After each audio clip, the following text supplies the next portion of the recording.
Welcome guys, and today I want to talk about how to make a large stencil.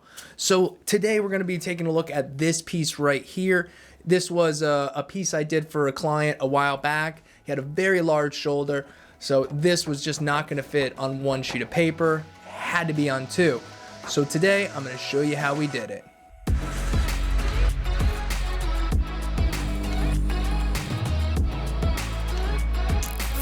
So step one of this process is, of course, you're gonna need a stencil.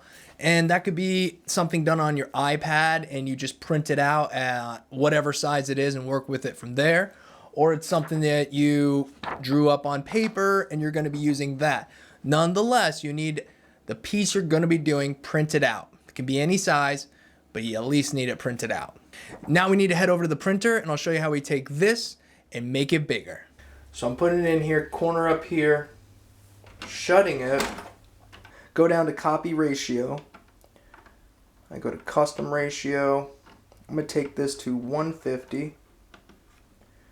Now a lot of this could be trial and error. 150 might not be the right size for you, for your client, but in this case I know it's 150 because I already did the tattoo.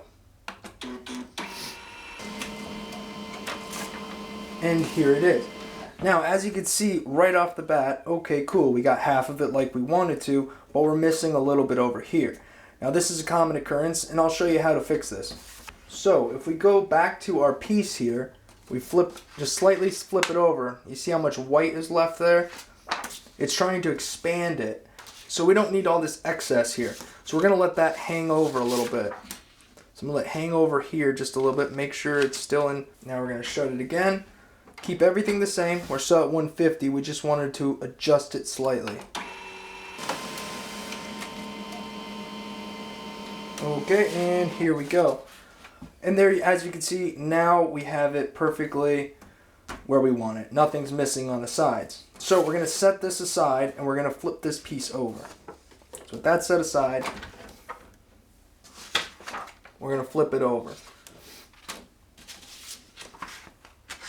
Do the same thing, just let a little of that white hang over.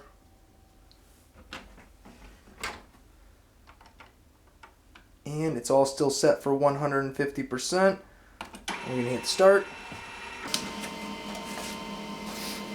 And here's the other piece. And as you can see, we have a bit of overlap. If we look at both of them, this is very important. You want to have a little bit of overlap. You need some of this part of the picture on this one and part of this one on this one. So when we go to the next step, it's easy to put these two together.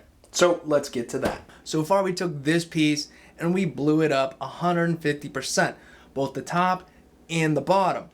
And we converted that into two much larger pieces, but combined make one large piece. Now what you want to do when you have these sized out and you feel pretty confident that this is the right size for your client, and take each one of these separately and run them through your stencil machine. Now I have a video I'll link right up here to show you guys exactly how to make a stencil. I'm not going to go through that process, just know I'm going to take these over there, I'm going to run them through my stencil machine, and I'll come back with two stencils. Okay, so the first thing you need to do when you have these two pieces is one of them you need to shave a little bit off. You can see how the stencil comes up, but there's a little bit of a gap here. So in my case, I go ahead and I just cut this along here. It doesn't have to be perfect because again, you have overlapping parts.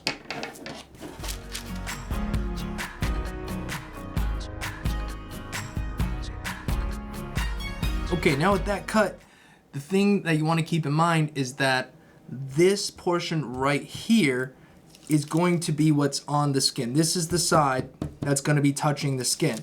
So I want to make sure that this overlap here is underneath of that. So now it is just a matter of lining up all the little points, all the little pieces. So obviously if you're doing it from this side, you don't want to put tape all over the stenciled area because that's going to go to the skin and you're going to clearly block the stencil. So what I do is I have a couple pieces ready and those are going to go on to the sides. This is step one. Line everything up. And if you have a tracing board or a drawing board, a light board, whatnot, it'll make it a little easier for you, but you don't need it. So right there, I am going to put a piece of tape right over here. I'm gonna have another piece of tape ready, and we're gonna do the same thing over here. Once everything is nice and lined up, and then we'll place our second piece of tape. Now we can flip it over, and from this side, you ensure everything's the way you want it. And now you can tape it wherever you desire. Clear tape works great, but I always have this tape around, no matter what, to use it for tattooing all the time. So we'll take a couple more pieces,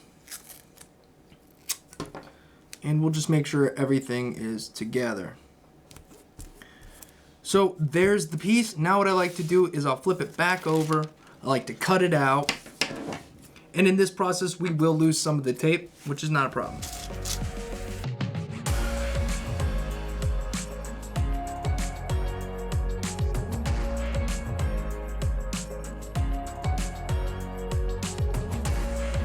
And we are left with the stencil. Now I hope you guys can get a good look at this, but everything's where I want it. Next, all I have to do, shave, lather up the skin, get it all ready, put some stencil stuff on, and then we can take this stencil and put it onto the skin. Now here's the thing, if something goes wrong here, you want to make sure that you kept your original pieces that you ran through your stencil machine. Because if something goes wrong again and you have an issue, you might have to remake this stencil. Again, it does happen from time to time. Most of the time, if you've done a little practicing, you should be okay. Now remember, you don't have to do it up and down. You can do it long ways. You can make it any direction you want, and it's just a matter of working with your printer, working with your copier, and getting the pieces you want, making sure all the pieces are the right size and they line up okay. Then you run them through your stencil machine and put the pieces together, and bam, you have yourself a large stencil. So guys, I hope that you enjoyed this video. I hope that maybe now you know how to make a large stencil in the event that you need to make one. And again, this is just a quick, simple demonstration on how to do it. It can be much more elaborate, but I just wanted to keep it simple so you understand how it's done. So if you guys enjoyed this video, give it a like, subscribe if you haven't already, and ring the bell to get notifications when I post or go live or do all that other stuff, right? Also, we started a podcast, in case you didn't know. It's Art Something Tattoo Podcast, and you can check that out wherever you get your podcasts. But until next time, peace.